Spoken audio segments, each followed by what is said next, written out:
What up, what up, what up? I asked y'all if I should start like that, and y'all dumbasses said yes, so I did it. What's up, everybody? Welcome to episode 9, season 2 of the 1528 podcast. This is Dre, and y'all got me for the next 4 weeks for the club. So really happy to be with y'all, man. This is going to be fun. We're going to have some real cool topics, and the fellas just going to, rock out. But before we get into this week's topic, fellas, what's been popping? What's been cracking? I know y'all had a lot of activity last week. Talk to me. Hola. Oh, man. You speak Spanish these two now guys because you went to all- Mexico. These two. You know what I'm saying? Right. But that's how they came back with hola. Hola and a couple pictures for Instagram. That's it, man. Do it for the Man, gram. but how was it? Better like- The big better like the them now. 40th celebration, right? Yeah, man. It was great. Can't complain. I honestly I needed the trip. I was really just in a funky headspace, just being stuck, I guess, at the house. And so, like, go to Mexico. And let me tell you, that water, that blue water on those beaches, I have seen people paint with like these different color blues, like as it goes out or whatever, how you want to do it. I've never seen it before with my own eyes. Not even Florida, nothing like that has ever been. Not even DR's waters were as blue. Oh, first time to Mexico? Yeah. It's first time in Mexico. Dope. Let's see. I swang through the jungle. What else I did? 1906. I did a speedboat. You drove a speedboat? Yeah. What else did I do? Got you a little thirst trap picture for your IG. You know, With the taco meat out? absolute. No. That's lamb's wool, baby. That's lamb's wool. Lamb's all right? wool. Okay. Upgrade it. We're 40 now. We Ladies, got to change the title. Lamb's wool. Always been lamb's wool, man. Heavy like animal. What else I do? I wanted to do some parasailing, but the winds were high. Yeah. Fuck The that. snorkeling. That's what it was. Not scuba diving. Snorkeling. You did or that, what? didn't you? Did. Yeah. Got me a new case for my camera so I could get some underwater pictures. That was dope. Do you have Droid? If you what? had Droid, you wouldn't. If you had Droid, you wouldn't need a. No. Yeah, we can just dive in that mug. Nobody really needs a case now, but like, why would you chance it? But go ahead. Go ahead. Right. All right. So you had your little good time out there. It looks like you stayed occupied, had some cool excursions. What the rest of y'all been up to last week or so? Nothing in comparison. Well, shit, almost a week and a half, right? Didn't we record Sunday last time? Sunday. Yeah. I think so. Man, Yeah, what y'all been up to? I've just been working. I feel like putting out fires is not the real name for it. It's really, oh my goodness, I got people losing 6-figure contracts and people not understanding policies and procedures and, in the middle of COVID and all that. So just, man, it's just been grind for work and a lot of strategic, thinking, planning, and all that. I shared one victory with y'all on Facebook, though. Was able to help a department get raises, so that was good. They've been waiting for like 5 years for raises. I was like, let's look at this budget. Jeez. Look at all this money we have for this for our staff. I tell you, one person who wouldn't have been waiting after 5 You know what I'm years. saying? Right. Like, I can't do this anymore. No, but it was funny because it was just like, well, we can't keep staff. I'm like, because you can't have a business in San Francisco and pay less than anywhere else in the Bay Area. Like, San Francisco, people work there knowing you're going to make more. You know what I'm saying? And Yeah, that's wild. anywhere can't have people making the same money for 5 years. Like, shit goes up. Like, Well, they get little raises, but it pales in comparison to what they should be making in the city. You know what I'm It's the saying? industry standard. Yeah. Yeah, So, gotcha. BJ, how's your liver? I know you've been man. taking out your anger on it lately. He's been Viva la Vida Loca and hasn't been out of the country. JT should have been on it, but BJ was on it. Yeah.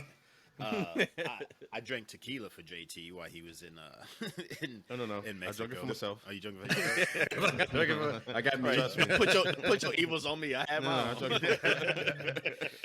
no, it's been a good weekend, man. I just chilled out. Had a employee meeting yesterday.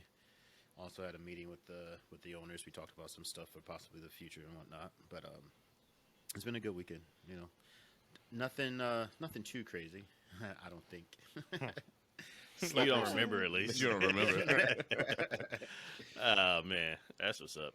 Speaking of tequila, I mean, I'm for sure the actual drinkers in the group would know this, but like all this stuff in America, the tequila, it's trash. Absolute trash. Oh yeah. Yeah, I didn't realize that. Like, that's probably why my stomach and stuff literally, like, does me dirty when I drink tequila over here. Cause I won't say it's trash. You're international. No. You just say it's buying trash. It's trash almost shit. I'll say it's like if you read a book and then watch the movie about it. They can both be good, but the book is always going to be better. It's kind of trash in the context of it's not pure tequila. Yeah. It's like a whole bunch of ethanol and yeah, sugars. That's why it's trash. That. Like yeah. it's the additives fuck it up. Yeah. You gotta pay. But I had this one, like a coffee tequila. Amazing. I've never Absolutely heard of that. amazing. Yeah. It's just tequila with some little coffee extract or whatever into it. And it's one of those things, like, I should have bought some, but at the time I didn't feel like spending any more money because pesos adds up. So, you know. To $1, nigga. Facts. Right. But all this shit is like 500 pesos. So that's at least $10 off top. And so, like, when things cost like 5,000 pesos and stuff, it just sounds worse than it really is. Right. Yeah. I'm like, you know what? I'm sorry. Yeah. No more pesos. No more pesos. So what I'm hearing is you didn't bring us no tequila. No, but what I did do is, you see, this is dwelling down, right? I just gonna get another bottle. Oh, because you're international. Did you just get one? You know, I know you got more than one. So yeah, I was about to absolutely. say his your use of pronouns isn't really reflecting BJ's question here. No, not at all. Where's my tequila? Nigga? That's He what said happened. us, right? You. Nosotros. No backups. We. I didn't Our. shit. No, I don't know who us is. We're still lacking in. Well, that's what's up, man. Glad y'all had a good week. I ain't do much shit. Probably won't do much nothing. Planned a couple trips, so we'll hear about those in the future. But for now, let's go ahead and dive into the section. And this week, we're talking about issues surrounding celebrities, what we think about them, how we would impact them if we're in the same situation, and stuff like that. So we're going to go ahead and dive into the first question. That question is, with Demi Lovato's most recent documentary coming out, a lot of the focus has been around, the ill-fated, I guess, lives that a lot of child celebrities live, growing up in the spotlight and dealing with certain things that only they have to deal with. So the question to all of the fellas is, for those who don't have kids, if you did have some, and for Sid, you've already raised 24, you have working on your 25th now, child. Fucking idiot. If you were ever in a situation where you could, or where your child had the option or the possibility or the avenue to become a child star, to be in movies, to be in TV shows, to be a musician or whatnot, is that something you would allow your child to do? Why and why not? And like, what kind of concerns would you have about going that route if so? I'll start this one because I had to think about it. I feel like most of the time that we have child stars that kind of like fail or fizzle out, however you want to call it, I feel like it's a lot of the parents that aren't ready for it. And I feel like I don't think there's any natural parenting for child stars. And so no one really knows how to really deal with that in a way. Especially, I mean, here you are, you got a kid, you're from Louisiana, your daughter can sing, so you're going to up and move to California to have her career. You could easily do a Brandy situation and be like a momager or something like that, and it works out. But sometimes shit don't work out like Britney Spears she worked out, but at the same time, you see where she's at right now. So it's not the greatest of stories. So It was a bumpy road. Yeah, absolutely. I feel like it's the parenting that goes into it. Like instead of treating your child like a commodity or business and pimp them out for the money, you know what I'm saying, even if it's for them under their name and or however you want to take your percentage, I think if you do it right and understand you're still a parent first, I think you have a better chance. I would do it, but I would really have to sit down with myself and my child, be like, this is your job, but these are the things that we don't do in our family.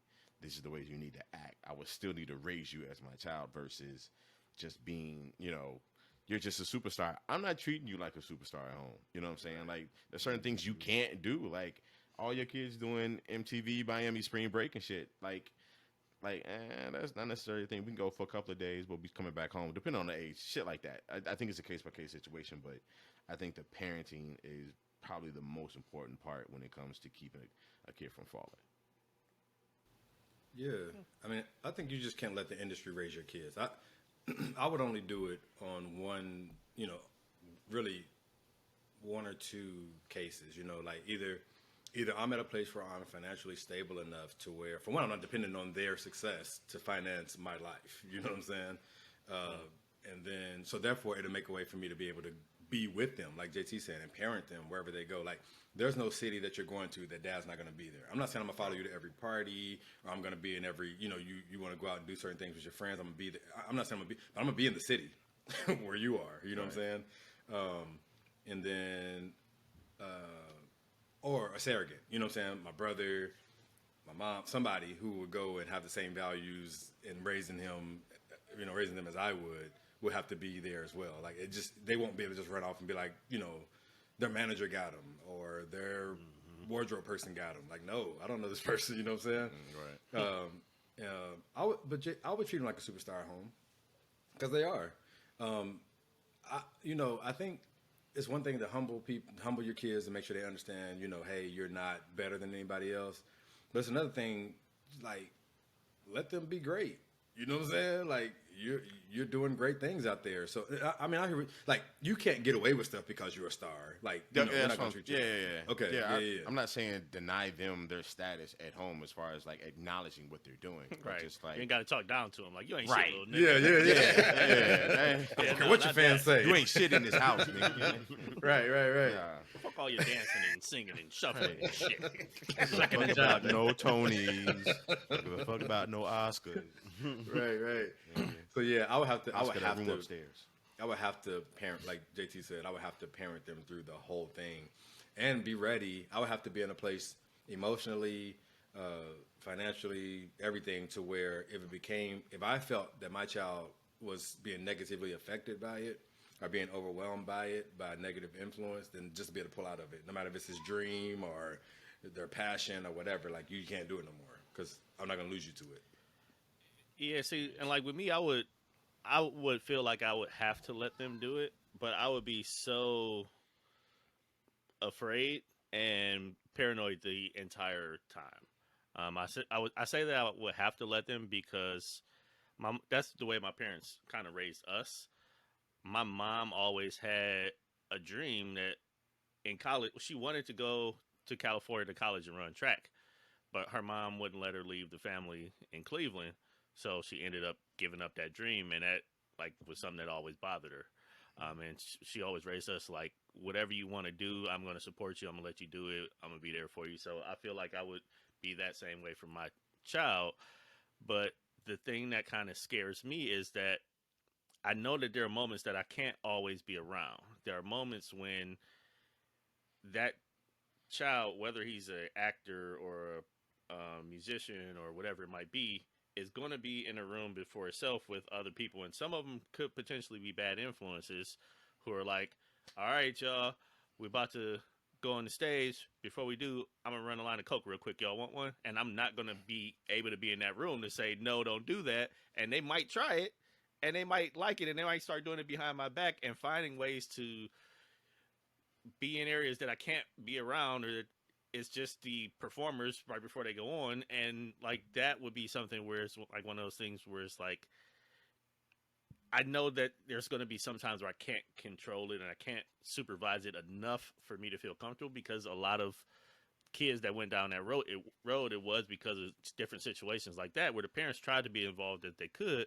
but they were always people and ways to kind of still get the kids access to shit that fucked them up down the road. So like that would be my real concern, but I wouldn't stop them from doing it because of that. I would just be extremely nervous every fucking day that they were out. And that can happen anywhere, right? Like I'm about to say that sounds. going to That's school, parenting, Right, or- but the fact Just that they that have that accessibility. celebrity, right? Yeah. They have that celebrity that other people in their circle are likely doing those things makes it way more likely that they will have access to it, even if they Yeah. don't do it. I feel that's like one of that the things also falls under like parents who are extremely in their own career, aren't necessarily at home, so they're not always there. They have somebody around who could easily influence their kid, and I think it's just, yeah, it's parenting in general. I get it, but Yeah. Right, and like with that situation, like if I knew I had a latchkey kid, and when my kid went home, they weren't going to my house; they were going to my aunt's house to smoke weed all the time. I would be nervous that okay, maybe my kid's gonna start smoking weed at a young age. You know, it's just about the access that they have as a celebrity versus the access that a normal kid would have. I get that. Yeah, I feel like that's one of my fears of sending, Deucey, my youngest son, to private school, right? Because you just on TV and movies, you hear private school kids, they have access to all this stuff. Like in public school, some of y'all smoke weed, but it was more with the like neighborhood kids. It wasn't with like the people you go to school with, and y'all sneaking off in the bathroom with just classmates. Like it's like people you walking down the block with, and y'all may go to the same school. But you know what I'm saying? It's like The cats that and meet then- you at the corner store and then walk home and smoke with you. Yeah, you know what I'm saying? And then it's like, and that's it. You know what I'm saying? It ain't like, hey, you want to try this? You want to do that? Let's go to the moon and do this. It's like, wait, okay, all this unsafe stuff happened. You know what I'm saying? When I say the moon, like, like, let's go on top Get of high. the mountain Yeah. and just, you know what I'm saying? And just, and then roll down or jump off. Or like, listen, man, go walk down the street like we used to. You know what I'm saying? Meet up at the park. So that is one of the. Let BJ talk. That's what the people want. Well, if he opened up his mouth, Right, I'm about to say Right. like, he ain't saying that. Everybody got to be sitting there like completely this. quiet. Let that boy So- say something. I'm along the same lines of like Dre said. You almost have to let them do it because we teach our kids to follow their dreams, right? And if your kid is baller at something, you got to let them pursue that to the greatest end that they can. So I wouldn't want to hold them back and be like, no, you can't do this because of the evils of Hollywood. I would just have to be, I think like you guys said, just make sure I'm really involved. And then also it's all about, like you guys said, parenting and the way you raise them. Like you have to have those real conversations with them early on and let them know and put them up on game about life and about bad influences and who people are and everybody don't got your best interests and all of that. All of those talks might have to happen a little sooner. They might have to grow up a little faster. But I think it would be also important to try to make sure that they have some type of normal childhood too, which is hard. Normalcy, yeah. Which is hard for fuck yeah. Which is hard for superstar kids. Because we know the word. Like, yes. Forget everybody who knows the word fantasy. Think about Michael Jackson. He never had a real childhood because of his superstar status, and he ended up growing up to be a fucking weirdo. You know what I'm saying? So, because he was never a kid, so he got all the money. but that's part of disrespectful it though, because aside to from the everything that we do, legends. they don't have normal experiences that kids have. Right. So some of them don't adjust properly mentally because of that, and that's not anything that, as a parent, we have specific control over. Aside from trying to find other ways to get them access to that kind of stuff, which would be a balance that I would feel I had to strike with them in some way, form, or fashion. But it's a reality that a lot of people just don't get that. They're so wrapped up in their career that it's only their career, and they don't get any of that kid experience to grow and mature and just be silly. just have and then fun. They end up as weirdos. Yeah, because Michael Jackson had been on since he was like young, 5, so yeah. he never had a chance to really just be a kid or be a teenager. You know what I'm saying? Any of that stuff, and so when you miss out on those, those high and low levels of growing up. But You go I think it's without. all about the kid too. Like, it's certain things you just know about your kid when you're a parent. You know what I'm saying? No matter how connected you all stay or whatever. Like, for instance, my oldest daughter, who just turned 20 this year, Lord Jesus. Like, I know her. We haven't got a chance to have the tightest relationship over the years. But I know my kid. You know what I'm saying? Like, I know, like, she may be one who could deal with it. Why? Because she cares about what her parents think. You know what I'm saying? She cares about disappointing us. She cares about doing a good job. So that I could trust that in her, so that if she wanted to go on to be a child star, I know that we're instilling stuff in her. She trusts us to where she can come talk to whatever. Like, that's her personality. Well, but let me ask you, Sid. You're saying this now, like in hindsight, at 20. Like, how early did you feel like she was capable of that? I knew that when she was around 3, now Deucey's age, and I would say, "Daddy's disappointed in you," and it would just crush her world. You know what I'm saying? I never had to spank her or nothing. It would just be like, Daddy's upset with you because you did da-da-da, and she's just devastated. You know what I'm saying? But it's knowing your kid. And I think, some kids, you can do the same exact thing, and they're still going to go down the wrong path. You know what I'm saying? Every kid, like, you can have 10 kids go through divorce. One of them going to say the divorce pushed me over the edge. You have 10 kids go through co-parenting situations. You have 10 kids go through trying drugs in middle school, or whatever. 10 kids start sex early. And you have, it just depends on the kid, So I think it's really, as a parent, paying attention to your kid and saying, can your kid handle this? And you say, hey, you can't do it now, maybe when you turn 16. Or maybe when you... BJ wanted to say something so bad. No, JT's a child. Done. Petty asses. I was about to say something. I would also hope that my child I would know my child too, but also my child would understand or have a sense of themselves before they take off into whatever realm they're going into. That way they don't have to be validated by all the spotlight. And then I was about to say I would try to do it in such a way. I think you said it earlier, Dre.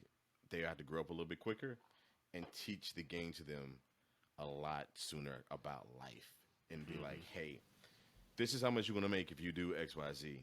If you fuck up your image right now, one, you'll be out of a Disney contract, right? Oh, yeah, So yeah. all those type of things of like, let's look at the Yeah. what I'm saying, the game all The together. implications of everything that might happen. And you know what I'm saying? You can go have fun, but that stuff up your nose, we stay away from that. All right? Right. Just little stuff like that. Plus, you can't undo what a kid is already experiencing. You know what I'm saying? I think a lot of parents will say, I don't want my kid to grow up so fast, so I'm going to stop them from doing such and such. Look, if your kid's already exposed to it, your kid is growing up in that. You know what I'm saying? Like, you can't snatch it away fast enough for the kid not to have experienced that. You know what I'm saying? And so, like, the reason I'm saying this is because you said grow up fast, right? If your child is in a situation to grow up fast, just because you want them to be a kid longer, so what? You know what I'm saying? You can't. You got to roll with it. You gotta go with your kids. It's just like, I want Deucey to be, he turns 12, and I want him to be little Deucey that's 3. Right. But he's in middle school and he's doing different things. I'm like, no, let's go watch Cocomelon. And he's like, Dad, I'm not watching no dang Cocomelon, but I want him. You know what I'm saying? It's like just, recognizing where your kid is at. It's, it's the same with everything in our lives, relationships or your career, whatever. Just knowing where you Adapting to where the kid is at the time. Yeah, and I think JT really brought light to the other part that's really important. And I feel like with us, especially given the families that we come from, it wouldn't necessarily be as much of an issue, but a big part of it is the parenting, right? Parents are so they're more blinded by the fame than the kids are. They end up making shitty ass decisions that end up putting their kids in bad places and bad situations that a lot of times start some of these spirals. Like Brittany, Demi Lovato, a lot of other people's parents are, for a lot of Michael Jackson. all sakes and matters, a lot of the reasons why like they chose to do some of the things that they did. So that's important. I feel like with us knowing who we come from and who our family is, and like JT said, certain things we just don't do in our family, like certain expectations that we come with, it wouldn't be an issue. But I think that's always been a huge thing that impacts a lot of child stars that didn't necessarily have the smoothest transition into adulthood. Because I always when we talk about child stars, I always think about the kids from Different Strokes. Like hearing about this story, all three of them was was down bad. And then I guess more recently, the youngest daughter from Modern Family, she just went through a parental divorce or whatever. Like she divorced her parents and stuff like that because they were pretty much just soaking up all her money. And I think I appreciate the fact of her being able to know what's going on, but I know the road to get there between her family and the business, it was all a whole bunch of mess, but she came out pretty well. It's just, I think it's a whole nother situation that when average people kind of get shoved into it, they don't know what to do. Yeah, you can't. Y'all both can't be new to the game. You know what I'm saying? Like you notice like basketball players whose dad has NBA basketball players whose dad has been in the league. You know, they fare a little bit better. Well, they ain't got to be superstars, but they're not in a whole lot of scandal. They're in a whole lot because it's like dad's gonna give them the heads up because they've been there before. They know how to maneuver. Yeah, so it's like when they say act like you've been here before, and it's like okay, well the kid's not gonna act like they've been here before. The parent has to act like they've been there before, but they're basking in it too. Like, oh, you're such and such mom or such and such dad, and money's new, travel's new, experience is new. So both of them end up crashing and burning in the situation.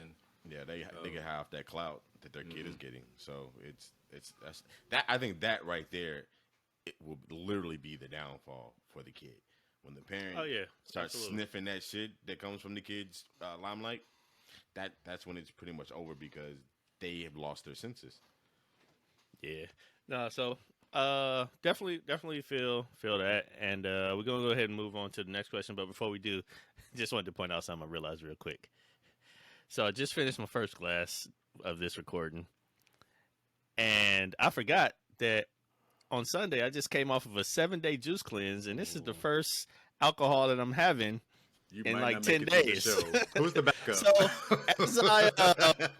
as I sip my second glass of bourbon or rye here, it just started to give me the woozies. He might not make it through the show. Like, all right. So with that being said, let's go ahead and get to the second question before we fall out. Right. All right. So the next thing that's been in the news, which was funny as hell at first when a lot of people saw the live, but now it's just one of those like precautionary tales that people are going to talk about in the future. Former NBA star Paul Pierce, future Hall of Famer, he recently lost his ESPN NBA analyst job because of some of the actions that happened on a IG Live where he was kind of having a house party. There were men and women scantily clad, dressed, smoking, drinking, and whatnot. And because of his celebrity, because of working for Disney, they were like, oh, yeah, that live you did the other day, you don't have a job anymore because of that. So pack your shit and go. Now, the question there is, like, with celebrities being in the spotlight, with them having kind of a higher standard towards, you know, what they can and can't do we feel like that's fair? Because the reality of it is, if that would have happened to any of us, we wouldn't have lost our jobs because of it, right? But do we feel like that's justified? Do we feel like that comes with the job? Like, what are y'all thoughts on that? Absolutely comes with the job. Especially you gotta know your company. Like his parent company is Disney. Disney is all about image and making sure like people are clean across the board. Like I'm not saying don't live a life and have a whole bunch of fun and do your not scantily. What's the word? Something Scandalous? dress women. Oh, scantily. I have no idea. Scantily. There we go. Thank you. Scantily Thank dressed you. women. Thank you. That word, scantily dressed women. That's fine. Do all of that, but don't be stupid and do it on IG Live. Like that's the part that I feel like you slipped You don't up. give a fuck. You were done for a moment. Yeah. That dude, which is a He problem. only had 100 and something people on. It was like 391 I mean, or it's something. Like for There doing wasn't that, thousands of people. right? But for doing that, I don't think it was neither- enough. Either one of us. Yeah, for doing that, I don't think either one of us would have lost it, but I think it depends on what we do. Like, for instance, my organization, we deal with like homeless services and domestic violence.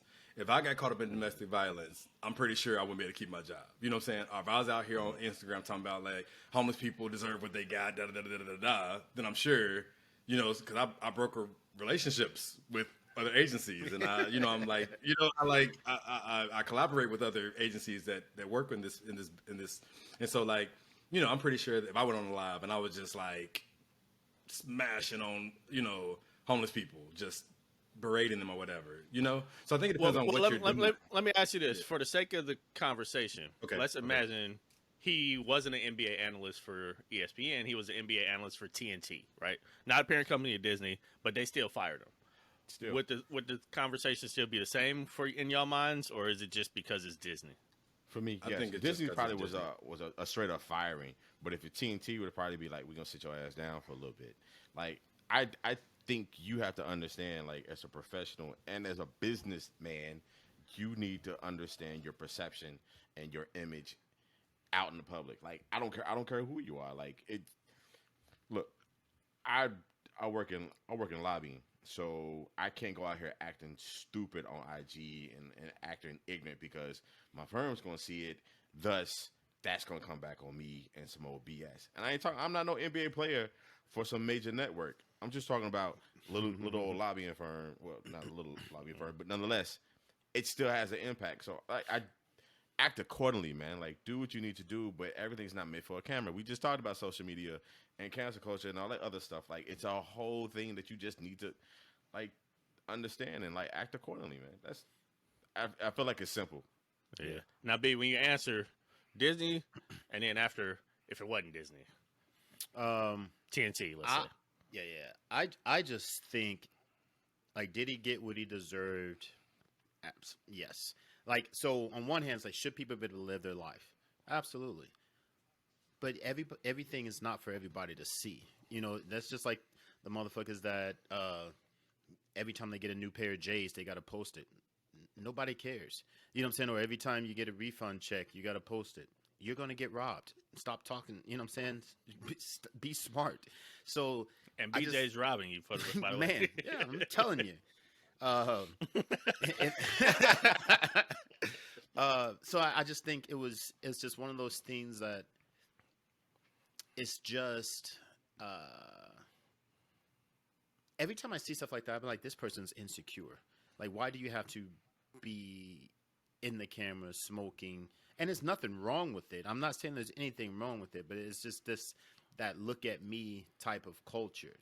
And knowing that you work for who you work for, why I really think either he just had too many shots or he just did not give a fuck.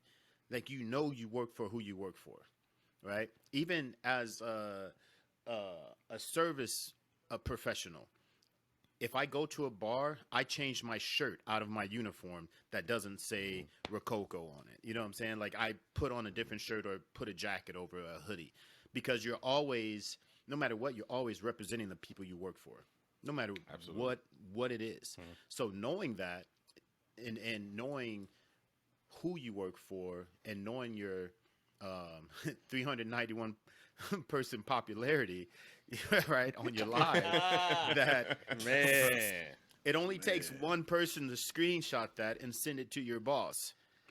One hater, you know what I'm saying? Rachel Nichols probably sent that to the fucking boss. You know what I'm saying? No, what it was, he played for Boston, and Barstool Sports covers all Boston athletes. And once Barstool got it and reposted it, that shit hit the internet like, boom, immediately. Yeah, so, I think it's I don't think it's necessarily just because it's Disney.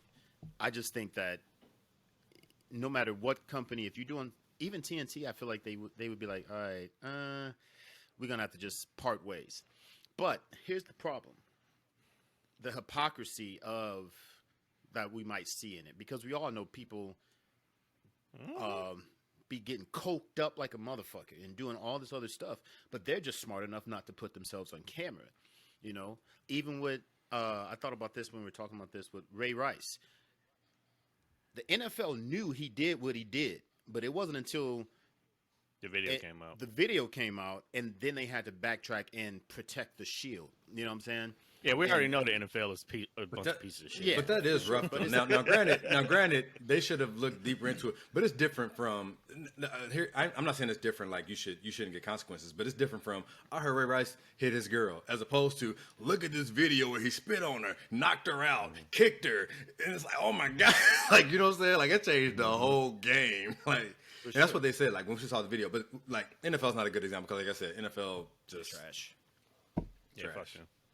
But I think you got to realize on social media and everywhere else, like, it's levels to this, right? Like, there's certain things that I'll see on social media that I won't share it because I'm like, it's funny, but it ain't really what I want to represent. You know what I'm saying? So I'll send it. It ain't your brand, right? Yeah, so I'll send it to y'all. You know what I'm saying? And be like, this is funny, and we'll laugh in the inbox about it. You know what I'm saying? And it's just certain things. Like, if I'm not gonna go live on.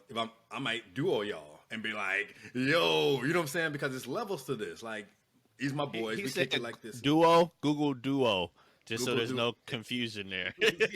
Yeah, Google Duo. Yes, it's a video talk chat. I'm like, app. is nobody gonna clarify for this nigga? 'Cause I'm not getting these free. questions. Yeah, like you know what I'm saying? It's like there's you got to know your audience. You got to know. Well, you got to have an audience, not know your audience. 'Cause I think some people know it and just don't care. You got to have an audience. You got to have enough wherewithal to say this ain't for everybody. You know what I'm saying? So there's a difference yes, it's between- fair because you know what you're signing up for.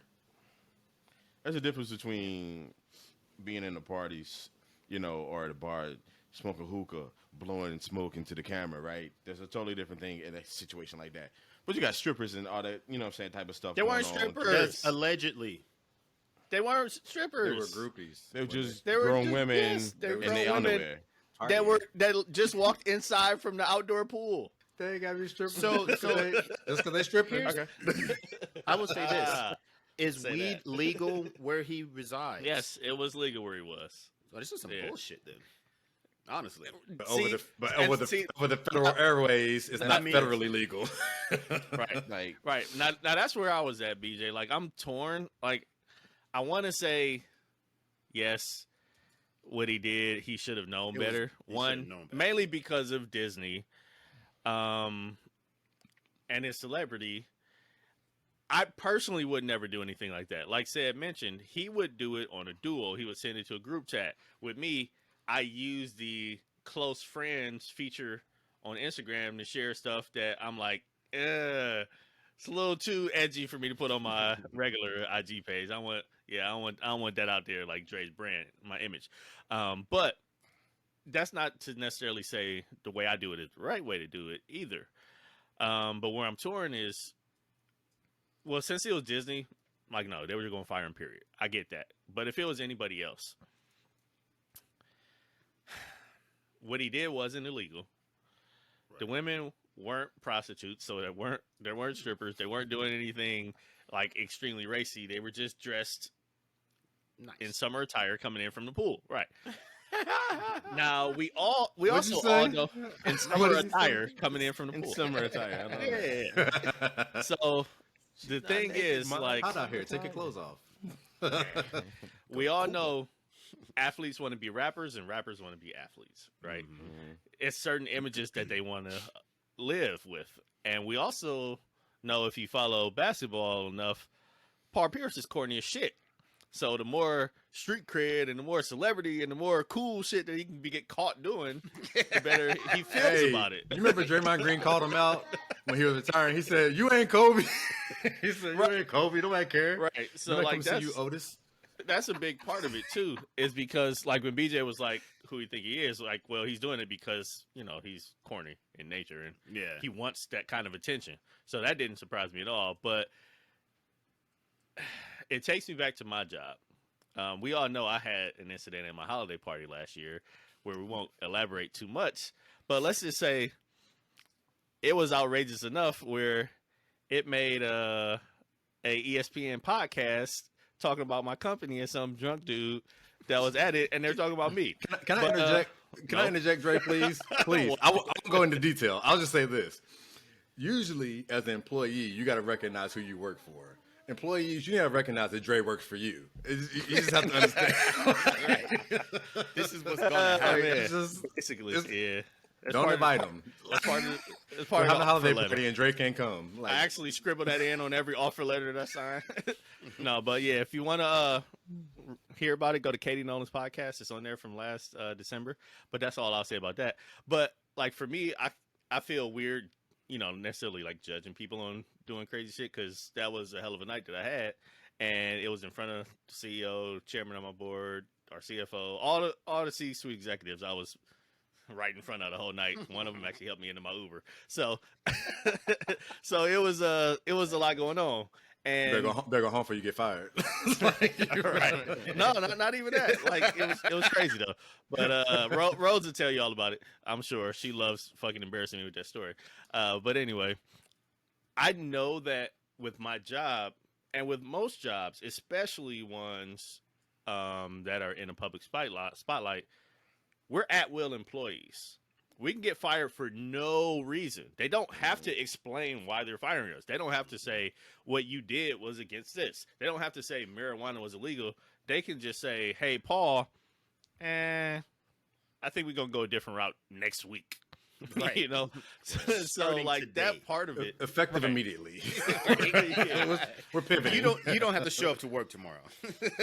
Yeah, that part of it is where it's like, I mean, they weren't wrong in doing it, but at the same time, I don't necessarily think that he stepped outside of a lane doing that. It wasn't a smart thing to do. I definitely agree with that, but I don't necessarily. I also don't think it was something that should. It wasn't feel egregious. So Right, what did they exactly, cite? What did they cite exactly to fire him? Did they say? To Did my ever- knowledge, they didn't cite anything. They just said we're. I mean, and it's It's like you said, there was nothing illegal. It was like if I'm at a pool party, like that's where I am, and if I'm smoking, like JBJ said, if it's not illegal, like Well, what rules? yeah. The problem with that is with Disney, they probably had them sign a non-disclosure, so it'll probably never come out. yeah.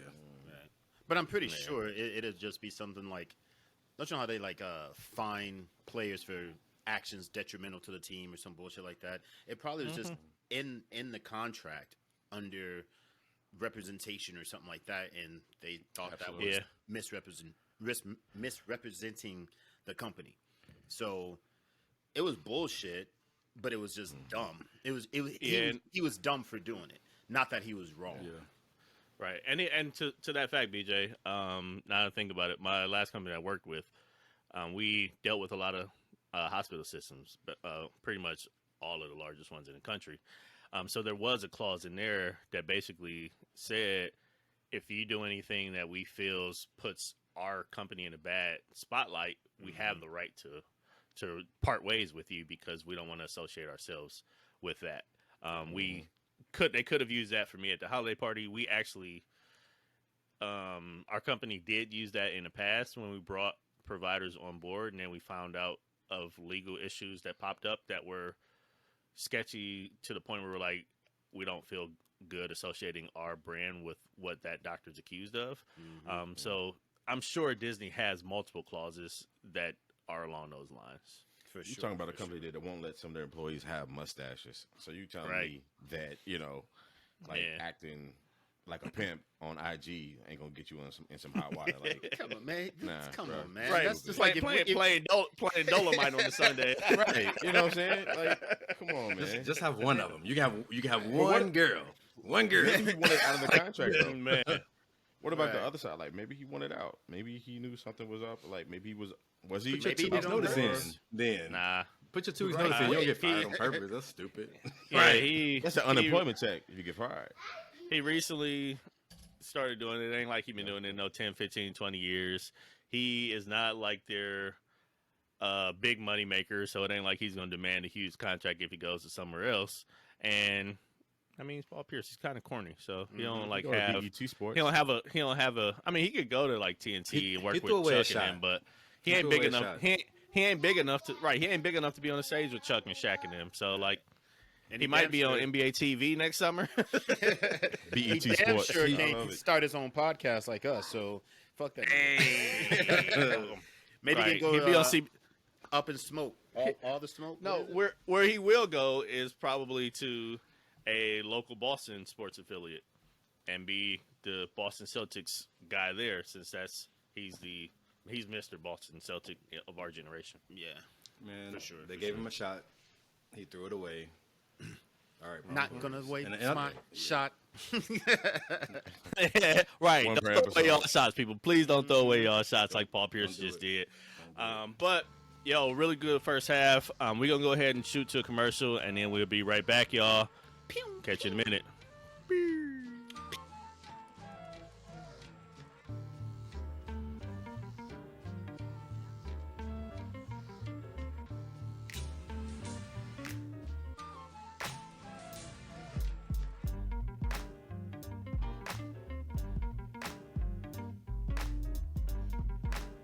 Hey everybody, thanks for coming back and checking us out again. This is Dre, checking in with the 1528 podcast.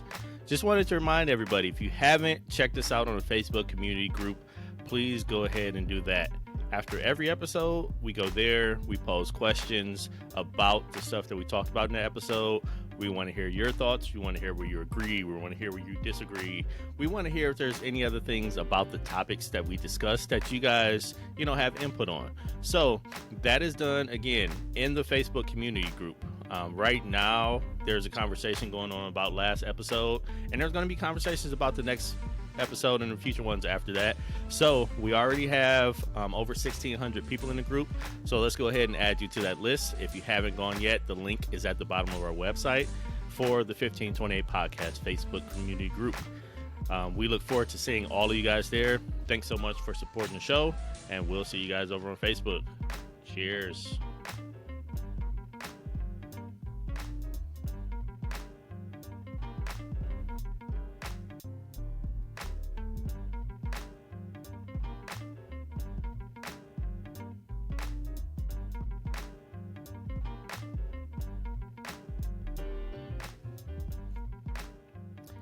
Yo, what's up, everybody? Welcome back to the second half of episode 9 of the 1528 podcast. We're talking about celebrities today. I got my boys with me, JT, Sid, and BJ in the building. Again, this is Dre. I'm hosting episode 9, 10, 11, and 12. Before we kick it to BJ, who bamboozled me into taking this set of 4, but I'm going to roll with it. So the second half of the question, or the episode, we got a question, and it's kind of stemming around DMX. Rest in peace to the dog. He recently passed. JT want to laugh so bad. That was a horrible bark. That was the worst dog bark ever. He would be so disappointed right now. Right. A little midget ass dog. Oh, wow. Lap dog. Right. Oh, wow. Man. But a lot of us have kind of followed DMX's journey. We've seen his life, the struggles, the ups and downs, the highs and the lows. And he recently lost his life due to a coma that was brought on by a sudden drug overdose. And that kind of leads us to a bigger question around free will versus predestiny. And the question posed to, you guys, all of us today is, what are our thoughts on free will and predestiny? Did he die because he took the drugs, or was that something that was going to happen no matter what? It was written. So kind of, take that, share, elaborate on that as much as y'all will. Who wants to go ahead and jump it off? I can jump it off, so therefore I won't be so long. Y'all can just make sure I wrap up. So I'll say this, man. Like, when it comes down to predestination and God's perfect will and how much time we have on this earth and how much God knows in advance and all these different things. Welcome, Deucey, to the second half of the 1528 podcast, episode 9. He's not going to be quiet. But, Hoover Deuce. OG Bobby Johnson. But I think, I think we all have a designated time to be here. And I think God has a perfect will that's out there, and it's a choice. Within our free will, you know what I'm saying? So I kind of I felt like that, April, whatever date DMX left the earth was the date he was going to leave the earth. And I think up until that date, we all have a series of choices to make of how our lives are going to turn out or what we're going to do. And wherever we are at that time is where we are, right? And you think about the biblical story about the prodigal son. It takes people certain things to get to certain places to where they say, I need to go back to my father. I need to go back. And so, for instance, for him, when he got to the point where he started eating with pigs, he was like, man, forget this. I'm going to go get a job at the crib. I might not be in my dad's area anymore, but I ain't about to be living like this. I'm going to get a room. I'm going to have, I'm going to eat good. I'm going to just go back home. I'm going to tell him I'm sorry, and I'll be one of your servants. And that was what it took for him to turn around and say, I want to go back in this, as the story illustrates, his perfect will, right? For some of us, it may be, man, I got locked up. I got real sick. I had a kid. I got married. Whatever. It's whatever it is that gets you back on track to say, I want to walk in this perfect will. And when you do that, it's not necessarily that you're walking perfectly, because one thing for sure is that righteousness is not equal perfection. Righteousness is being in right standing with God, and there's grace in that. There's grace and mercy in that. T-shirt. So, you know what I'm saying? So it's like, I think that, what you say? Or in a book. Man, that's a sore subject right now, but we'll get there. Sorry.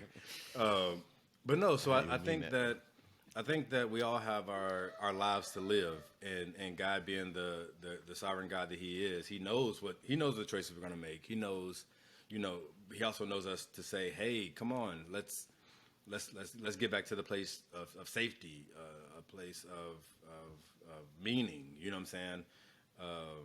But He's not going to drag you to it. You know what I'm saying? He's going to give you your free will to do what you want to do with it. And so I do think people can pass away without reaching their full potential. As a matter of fact, it's one of my biggest fears. I don't want to pass away feeling like I left something on the table, because it's my choice to leave it on the table or not. You know what I'm saying? Mm-hmm. And so, yeah, I'll just leave it there. Yeah. Yeah, no, I get that. And like for me, the way I kind of see it is I believe in free will for sure, but I also believe that it's all part of a larger plan, right? I guess for me, the most, the easiest way for me to kind of describe the way I vision it is, if you guys remember when we were kids, the choose your own adventure books, right? You went to a certain point, and then it was like, do you want to go to this page, or do you want to go to this page? Do you want to jump to this section, or do you want to jump to this section, right? No matter which avenue we picked, the ending of the book was the ending of the book. Now, depending on the path that you chose, the ending that you read might not be the same ending that somebody else reads. And I feel like that's kind of where we are in terms of free will. Like, the higher power that guides all of us, He gives us the opportunity to, make mistakes, to go down routes that we choose, but the ending is written. It's just about how we navigate to get there. I don't necessarily know if I haven't really kind of weighed in personally on if I think there's a certain day that I think it's like my time is up, or not, which I could see that. I could not see that. I haven't really thought about it. But I definitely think there's just a path that I have an option of going down, and depending on the choices that I make, depends on which route I go. And the branches continue to develop and expand as I go down a certain path in my life. So it's not like I go down one path, make that one choice, and then all the choices are done. No, another choice might pop up in 6 months. Another choice might pop up in a month. Another choice might pop up in a year, kind of a thing. And that's kind of how I vision kind of my concept of free will within side of predestination. Gotcha. So, I believe that within His master plan is also our free will. So it's like an umbrella situation. Like, out of all of it, no matter what our free will, our choices are, like, it's still a part of His master plan. Like you said, the end of the book is the end of the book. And so I believe that there is a day that is, scheduled for all of us, and it all depends more so, like you said, how we arrive there. For DMX, to me, he personified struggle and living with your struggle and like your heartache. Like, since I've known him as a rapper, right? Like, his story, like he's had one hell of a life of hardships and ups and downs, and a whole bunch, right? And so he, to me, in a way, is also a symbol of perseverance, because truthfully, a lot of people with his story could have been gone a long time ago. Yeah, him making it to 50 was a blessing. That's the way I see it. And sadly, the way he passed is kind of one of those things where, like, you get it, you hate it, but you get it. It's kind of like, but I thought he had kind of beaten that part, because a lot of people who go through type of struggles, especially with drugs, get to the point where, like, you know what, I ain't messing with that no more. You know what I'm saying? And especially him being out of the limelight, you kind of think that he's found a quiet life doing whatever. Like, he still got young kids. You know what I'm saying? So it's kind of like, got more to live for again. Yeah, I thought he had found that I don't want to say peace, because I don't think him doing drugs is to find peace. I think after a while it becomes recreational, and to enjoy life in another level. And so, unfortunately, nigga, weed is recreational. Crack is crack. That's well, but it depends, because some people smoke weed for the high. Yeah, The crack, recreational smoking crack. But they do it for the high. Yeah, you should do it for the high. A lot of times people smoke so much weed, they get desensitized and they feel like they're moving to harder drugs. Yeah. So some people, it leads to other drugs. You could do anything in recreation. Man, Absolutely. I see DMX as a Bible character, for real. Like, yeah. And that's what kills me about it, though, because, like, Bible characters will preach about them, teach about them, praise them, want to be like them. I got the spirit of them. All these things like that of these Bible characters. But then as soon as your brother does it, who lives next door to you, now you banned from the church. You know what I'm saying? Mm-hmm. And I feel like DMX was just, like, even though he had his struggles that was on display, he also would stop and pray in a heartbeat. You know what I'm saying? I think he was ordained. I think he was an ordained very deacon. Spiritual. Yeah. Like he was like, yo, I still love God. I'm gonna cuss you out, and I got your girl, but I love, but I love God. You know what I'm saying? I'm gonna pray for her. I mean, but David did that. Right. You know, I was just about to say that. I'll kill y'all. I'll take your chick. I'm gonna kill you. I'll take your chick. But I still love God. You know what I'm saying? And so, but it's how we look at it, especially in this Western context of religion. That we say, some people want to demonize him, even if they do it quietly because it's unpopular to do so right now. But I'm sure in that little sex is like, well, look at this guy. He wasted his potential. He could have went further in God. But somebody remember he's prayed. Somebody was touched by that and said, wait, I can still love God even though I'm a mess? Absolutely. Right. You know what I'm saying? Right. Everybody's not called to preach just because you, Right. He had dogs out here praying. Yeah. He was in the hood. Praying. Right. So that means that's end of his concerts, like he ended with a prayer, something like like it's on one of his albums as well. Like, I mean, he was very public about, his issues. Like, he knew what it was before we knew what it was. And like, I remember, I think this weekend, like watching the videos and Slipping and Falling came on. I was like, I can't do that. Like, oh man, I love that. Man, that song favorite, is dope. That's my favorite DMX song ever. Yeah, but I couldn't. I was on vacation. I didn't want to be. Yeah. Not that headspace. Not at all. Yeah, so, no, and like he said that a lot of the ills that he felt was done to him to help bring him closer to spirituality and God. Right? Like I was seeing some of the interviews that popped up around the time when he was in a coma, and one of them was talking about just how he got into like hard drugs in the first place. And he was 14.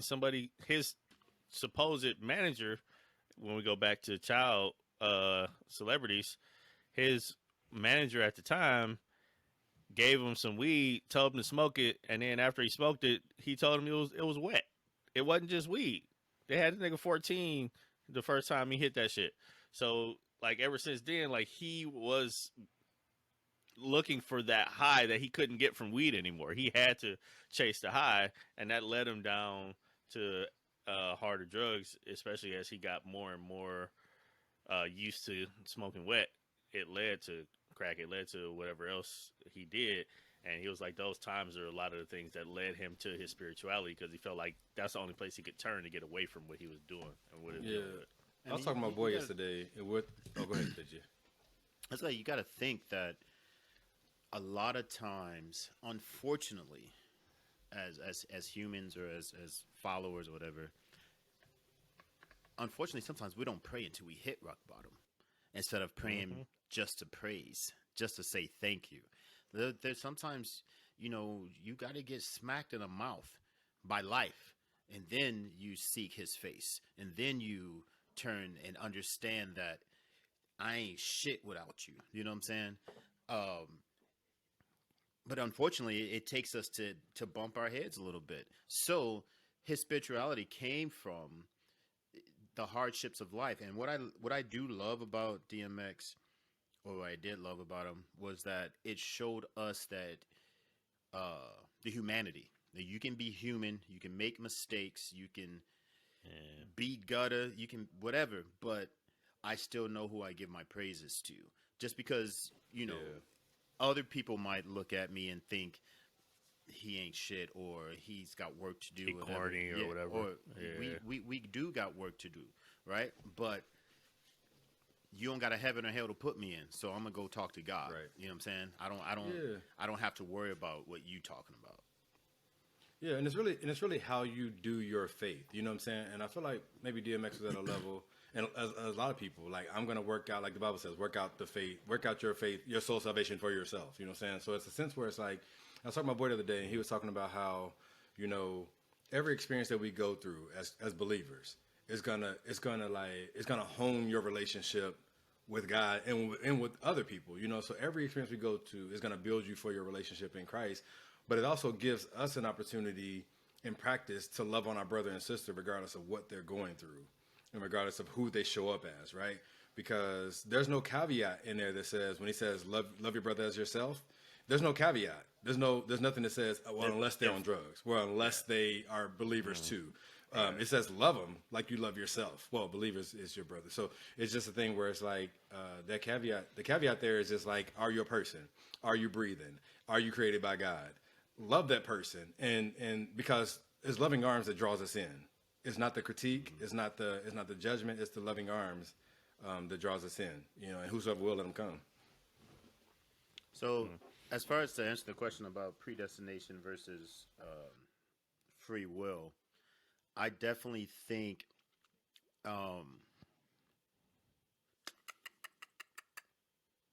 Dre, and I'm pretty sure fucking Cedric knows that. Invictus, being the master of my fate, the captive of my soul. Like, we all have choices to make every day. You can have two people grow up in the same household and their lives are totally different. It's about the choices you make. So for me to just think, it's hard for me to think about God said you're going to die on this day. Or if that's your day, then you can't blame God for everything that happens to you when you're making bad choices. You're just making bad choices, So I kind of struggle with it because I believe everybody has their the fate of their lives in their own hands. Are people dealt bad hands? Absolutely. Do some people are disenfranchised, or you grow up in the hood, or some people won a lottery. They were born into richness. You know what I'm saying? Like, whatever. But everyone has the opportunity to be great. We have the same 24 hours in a day as everybody else. So it's hard for me just to be like, well, that was just his life. Yes, And the thing is, like, he went through all that and still became a megastar. Still touched thousands and millions of lives with his words and with his lyrics and his prayers. So, if anything, like you said, he's a Bible character. He's somebody to look at and like, if he can make it, I came from a loving home. Ain't nobody slit me wet. You know what I'm saying? What am I doing? Honestly, it's like, what the fuck? Right. What the fuck am I doing? And I came from Right. a loving home with grandparents and brothers and sisters, and that gave me all the support I needed. So maybe I'm fucking Never up. smoked Sherm a day in my life. Not even once. Not even on accident. Not even. Not even. Well, And to BJ the kids listening, make sure you watch people roll their shit too. Know what you're smoking. Yeah. Or don't smoke at all. And how about when you go to the doctor? When I used to be in healthcare, I used to go into the room with a patient and hand them a pill. The doctor would be like, "Hey, give them some Percocet, whatever." I'll go in and hand them a pill, and they'll be ready. I'm like, "What did I just give you?" I don't know. Right. Do you know me? I'm like, "Do you know me?" I mean, but Do I even and would work just here? Do that every time, right? I got on a uniform. shit, Like I if people on the flight I line with don't a take- uniform on, but I don't take that shit no way. well, That the wouldn't thing be me. is that I would always prove a point with that. I'll be like, always know what's going in your body.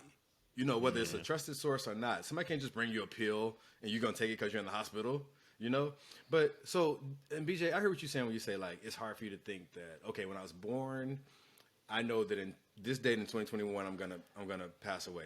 I can dig Don't say that. But here's the 2021, thing. That's way too. No, not you. Not you. I'm saying like a person. No. Like a person, right? But I think 2057, when we like talk about those, right? We talk about that free will and those decisions, right? Maybe at the end of some of those decisions, well, for one, we know the wages of sin is death. You got that's the cost for it. The cost of sin is death, and so But we're gonna die you're gonna anyway. keep. Yeah, we are. That's what Right. I'm saying. We're gonna die anyway. But I mean, that's I know what I'm talking that's about a when I say saying. like, no, it's Yeah, actually scripture. I'm confused with that saying. Well, I'm about to. No, the saying is not your Let 'em teach. elaboration. I've never heard that saying. So Oh, yeah, it's in the Bible. The wages of sin is death. So, but here's the thing, and I should pull the scripture. I'm sorry, I'm being a bad minister right now. But no, I think that. we forgive you, my son. Thank you, I appreciate it, my daughter. Reverse. No, but right. But I think at the end of some of the decisions, death lies, right? Because we all have these decisions, right? And we say, if you go this route, you can live till you're 50. You go this route, you're not gonna make it past 30. You know what I'm saying? And I just think maybe maybe it is, but I don't believe we're ever gonna surprise God. God knows when our last day on earth is gonna be. It's up to you how you arrive there. So That's where I'm not sure about. Because the thing is, wages of death is sin, and I think about Yeah, you fucked it all up. and then also the fact that there are people Reverse, that have been reverse. taken out of here, doing nothing, being innocent bystanders. So it's one of those things where Remember, death whole is not predestined punishment, part. though. Death is not I know punishment. I know that. So you just It's said it was easy a for punishment for sin. It's I didn't say easy it's a for punishment. living. I said it's the wages of sin. It's not punishment. You're So gonna die. in what- Everybody's gonna die In what one day. context? Okay, So if maybe when we long say life. wages- Long life is a gift. when Maybe we say long life may be a wages- gift. But if we say wages, if we're not talking about punishment, then what other context could that mean? Well, the wages for working is a paycheck. That's not Okay. punishment. That's a consequence. You go to work, you get a paycheck. That's a consequence. If I go out here and sell drugs in front of 12, I'm getting locked up unless he wants to buy some. Like, you know what I'm saying? Like, it's the consequence of it. You know what I'm saying? So what I say is that those who are in Christ, we can't look at death and say, "Oh, I'm being punished, so now I got to die." You know what I'm saying? Because to live is Christ and to die is gain. So we can't look at that and be like, "I'm being punished for making bad decisions, so I'm about to die." However, there's certain lifestyles that can't support a long life, and that's just what it is. It's not punishment. It's just if you choose to go on this lifestyle path, it's a shorter lifestyle. It's a shorter lifetime, and that's not. It's not punishment. It's a consequence of these do choices. what would best suit you to help live a long life. Right. So sorry for hijacking your cool. statement here, JT. But to sit on this for a second, if we're not being punished for it, then we're supposed to be sinning. But also, you got to think death is not just in that context. Not just about the end of life, but we're also talking about prospering and things in other natures. Not just about you no longer existing. There's also the wages of sin is death. That means jobs. That means family. That means, you can also mean money. Those are the type of things that will die, or you will not be able to have the opportunity But not necessarily, not specifically a physical death. No. It can be. There's more. It can be, but I'm saying like you got to open that up a lot more than just one particular term of death. That's a good way to put it. But I would tell you this. It's some. I'm sorry, y'all. That kind of trivializes it for me, though. It's some cult shit to say dying is not bad. It's not, nigga. Sick. I'm just saying, like, we're not meant to be eternal. Well, I understand we're going to die, right? But to say death isn't a punishment, like it's good that you die because then you can be closer to Him. I get it, but living is still better than dying. Everybody will agree with that. You don't know that. You don't know that. All four people. Yeah, I wouldn't agree with that necessarily. You don't know that. Now, I think here's that what it would be awesome. For those who I won't have to work in the afterlife. I get to chill all the time. I get to take free vacations in the afterlife. Yeah. You can come death back. May only most be bad believers in general. for those who don't believe and for those who are still remaining. Like when you lose a loved one, it's bad for me, but that person who's gone on in the Lord, they're cool. So, it's all about perspective. You know what I'm saying? So it's like, if I'm looking at it and I say, because it only really pops up, say if somebody has cancer and they finally pass away and you say, man, no more suffering, man, cool. But if somebody's living a good and healthy life and then they just don't wake up one day, then it's like, oh, gone too soon, da-da-da-da-da-da. But who's gone too soon? Like, you gone too soon for me because I'm going to miss you and I want you around. But that person is their appointment. Dead?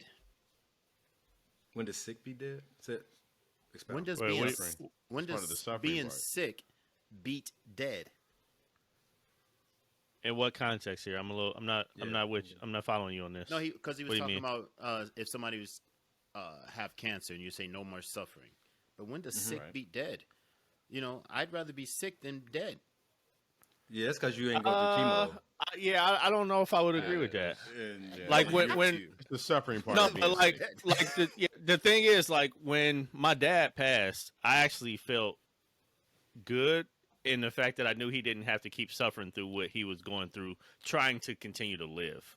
Like it was more of a struggle for him to live than I think a lot of people realize and recognize. And at some point, like when you talk about when families pull the plug, right? People are alive, but they're brain dead. But they're doing that because, is what they're doing right now in this bed better than what they could be doing when they leave? And it's actually part of the tattoo that I'm getting from my mom and dad is a scripture, and I'll quote it because I don't actually have it written, but it says, "To be absent from the body is to be present with the Lord." And it's like you're not here with us, but you're where you should be. You're at home with God, and He's taking better care of you than you would get on this earth, kind of a thing. So like we're healthy, so we don't necessarily feel like why we think it was better. But if you're pain, if you're struggling, if you're going to chemo every week, if you're just constantly tired.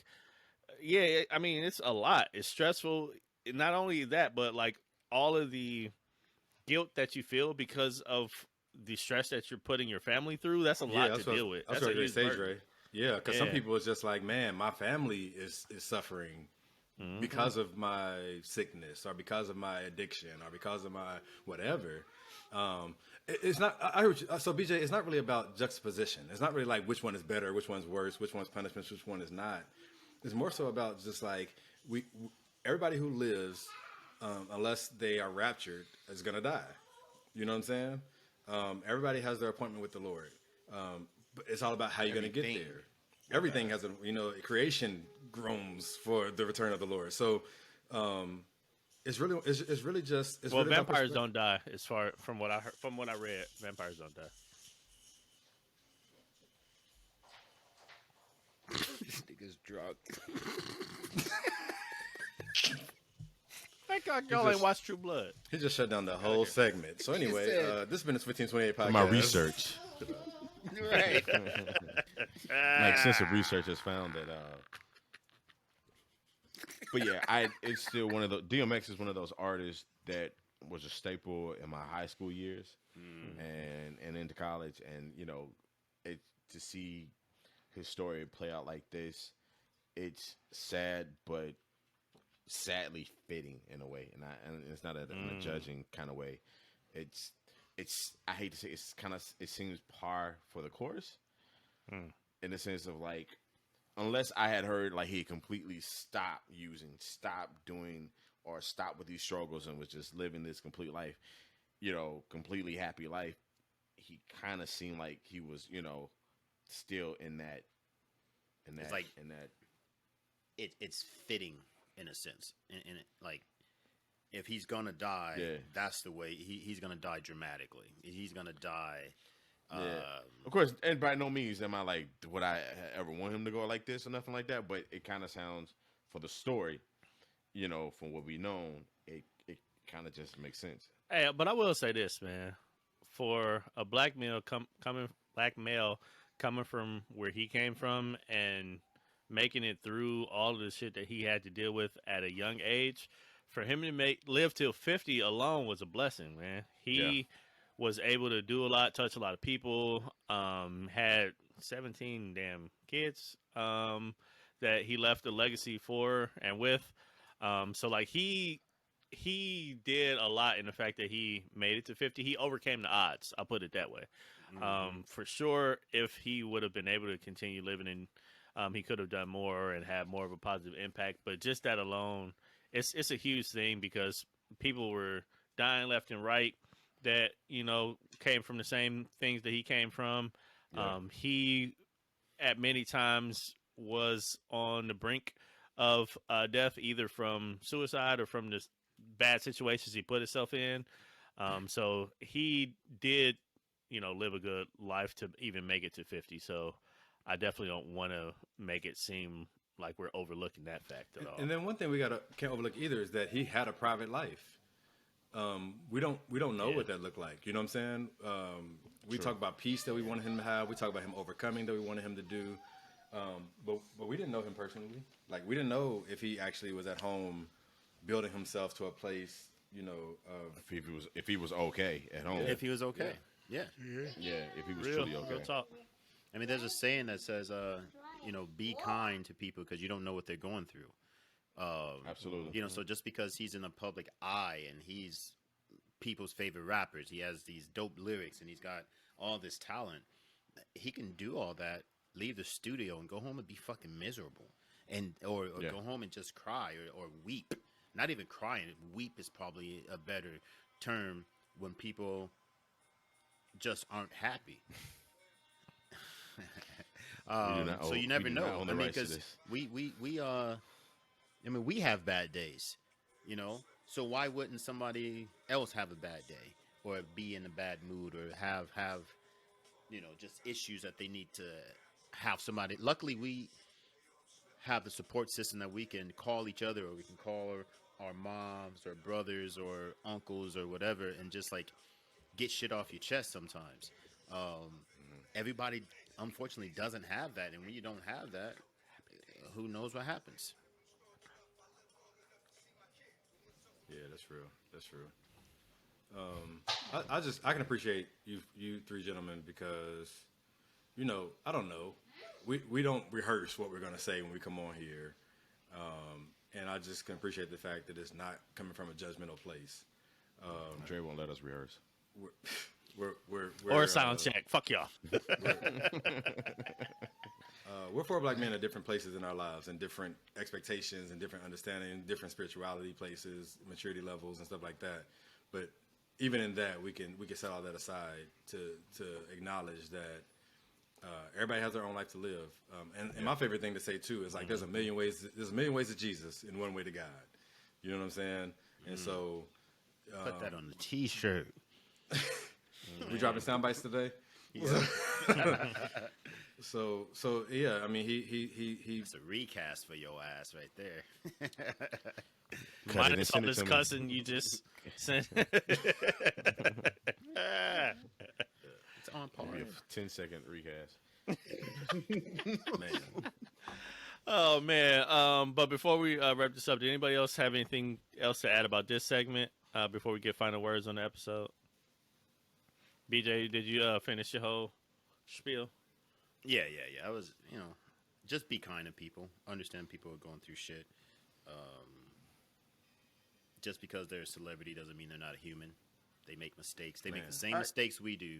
It's just somebody got a camera in their fucking face. You know what I'm saying? And it's not fair all the time. But have y'all been hearing negative stuff? Like About X? yeah, the thing is like, well, did y'all see catch that thing where they're talking about statuses. canceling them? Oh, I sent yes. that video. Yes. About Just this his- about weekend, his people were old talking about. lyrics. And I actually somebody else posted it on Facebook, and all of the comments, well, not all of them, but some of our friends commented like, one, how you gonna cancel somebody that's dead? But two, it was just a whole thing about the cancel culture, and yeah, it was weird. Yeah. dude, this is dumb. Like, Yeah. I hate humans, dog. Live your. He pulls up the video and looks at it now. He's Yeah, in I'm like- disbelief. He's in disbelief. People suck. Yeah. Absolutely. Like, clearly everyone feels like everyone should be perfect, or if you have any type of spotlight, you should be perfect. I'm trying to figure out the only perfect person who's ever lived and walked this earth is in There's heaven. only It's one. kinda like, Yeah. and still then it's kind of hard for him to get followers. So I don't, you know what I'm saying? Man. He said it's kind of hard for him to get Oh, right. Wow. Real talk. And that's a word. Real talk. Even his Put closest that on followers, when he was about to die, was like, I don't know that dude. I don't know him. Right. Yeah, in his camp. They did Like, not in 4 his times camp. in one day. Right. No, Right. but I will say, like, the same people that spent all of that time going back to find shit to cancel DMX about is the same people that spend all of that time on their friends' pages liking posts from 2012. It'd be the same people just wasting times on the people's No, dog. pages. Come on, man. Stop that, dog. Stop that. You see what the people say. That's stupid No, shit. it's about even in the group now. It's about Drake even got in the one or group two now. people Go to check agree it. with him. Right. Six. I counted it's 6 before the show. I counted it's 6, and it's like 5 for y'all, so I'm winning. So That's think about it. Whatever. Yeah. That's absolutely dumb. By the way, we're referencing a conversation in the Facebook group. If y'all Yeah. aren't in there, go I ahead think- and I join. think all y'all It's need to get over yourself. 1,600 and something people in there. People who can't go back to look at old but stuff that you we're not going to let it get that Get over conversation on yourself. this episode. That's what I gotta say about that. But let's go ahead and bring this home, fellas. Anybody else got any last words on this episode? I do have some last words. I'm gonna say this. What up? I was gonna get some last Oh yeah, just one at a time. No, my bad if I didn't make that clear. All talk I at think once. JT was speaking in tongues. I don't know what JT had going on. Oh, that's mushroom. I picked up this weekend. I'm tired of us becoming famous over these dang public lynchings, state sanctioned lynchings. So shout out to the family of Dante Wright, the brother up in Minnesota, the most recent that we know of, victim of police lynchings. Man, we gotta do something, but because it's on the podcast, I won't say it on Facebook, but I say it on here, man. It almost feels like we won't see a change until we start shooting back. No, that's honest and real, because you can only push the people so far until things pop off. And of course, never want things to get that bad, but you just got to look at history and understand, like, these things, it's going to boil over, and we're too far in advance as a people to let certain things happen. And so, yeah. I'm gonna stop us right here. These are some really hot takes that y'all might see revisited later on in the season. So yeah, we gonna Yeah, I just couldn't let the cut that episode end conversation today. short. Yeah, how dare we without- talk about something that's timely? You without know, mentioning how it. dare. No, I totally agree. No, it definitely needs to be said and spoke about. I'm glad you brought it up. Just don't want to go too far down that line, because we might need to actually just sit on this a little bit more in future episodes.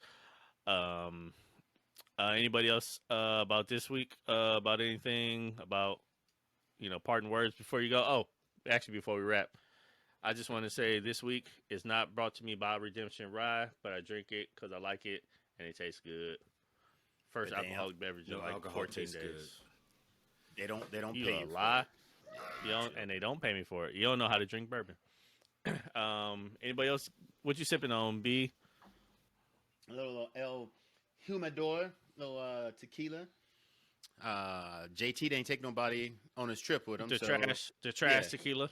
Yeah, it's pretty- Your I- peasant tequila, as Your JT peasant was saying. tequila. yeah, That lower level shit. Exactly. Oh, Common shit. shit. I am beef. When I get off of here, I'm gonna take the last sip of this Henny White, so that this will be my only bottle. Now, no, it won't. Well, yes, it will be. It'll be my only bottle. Selfish Yeah. ass nigga. You didn't even bring nobody Hey, nothing. y'all knew I was going. Ain't nobody said nothing. Ain't nobody shoot me no money. No, I'm Ain't nobody good. like, I, yeah. I Check still your got a cash app. couple. Nigga. Wow. He ain't send me shit. Don't follow the people. He ain't send me shit. And, I'll see you 40. yeah. Honestly, I do want to say like this week has been absolutely dope. I finished my first full week at 40. To minor aches and pains, nothing major. And you know, I'm kind of excited about what's coming up next, man. And I appreciate you fellas and all that good heart to heart shit. But yeah, What's crazy is like making it to 30 was like, whatever. But saying I'm 40, like it has a ring no. to it, right? It Man. so Every it time has every this time I've said it distinguished 3 times. I slash just can't- surprising. Like I don't say I it love distinguished it. yet. 40. I I love don't it. say I it don't- distinguished yet. I'd be like, I'm 40. it's Like it's just I ain't ready. I love it. yeah. I'm I happy, don't even. I Oh, yeah. told people this weekend. I'll stick my chest out, nigga. Yeah, 40, like, bitch. One, I'm glad I made it here. You know what I'm saying? Right. But 2, It's cool. like I told people I'm 40. I was 40 this weekend, and nobody believed me, so that was cool. You know, so First thought off, you was that kidding. That's goddamn one taco thing. meat out, they believed you. Absolutely. No, because I cut that shit down. He said when you was at the beach, they believed you. It was the taco meat was the belly that showed 40. So that grown man waiting, like, yeah, this nigga 40 with 2 kids. Right. And one on the way. Man. Oh shit. Oh man. Said BJ, y'all got any parting words for the people? Oh man, Nope. thanks for coming out. God Nope. bless y'all. Nope. Nah. Cool, man. Come Well, back with we the appreciate bullshit. y'all. Use caution. Um, And that wet shit, that dead shit's like abortions for bigger portions. I don't know the rest. Yeah. Word up. Everybody got to spit your own DMX line. BJ hardly ever knows the words to anything. Man. No, I don't. Especially not the Yeah, I'm- actual English version He of always it. trying to go on live too. He always trying to go on live, not singing a song. Not knowing the words. It's like, bro, you know you didn't know the words to this song when Knowing you every- push record. Christ. Every third song. You know you about to Wow. fuck this up. I'll be watching Well, too. Like, he all does right, not know y'all. the words. You knew he wasn't gonna know the words before you clicked on it. Right. But all right, y'all. Thanks for joining us. It's been a really good week. We are excited to see y'all join the Facebook community group if y'all ain't already in there. And we will catch y'all next week. This is Dre This is BJ. it. And JT. Deucey. and Deucey, and we are out. We will see y'all for episode 10. Peace. Jeez. 10. That's Diaz in Spanish. Is it? Peace. Peace. He just came from Mexico. Don't know the words. Don't know the words. Right.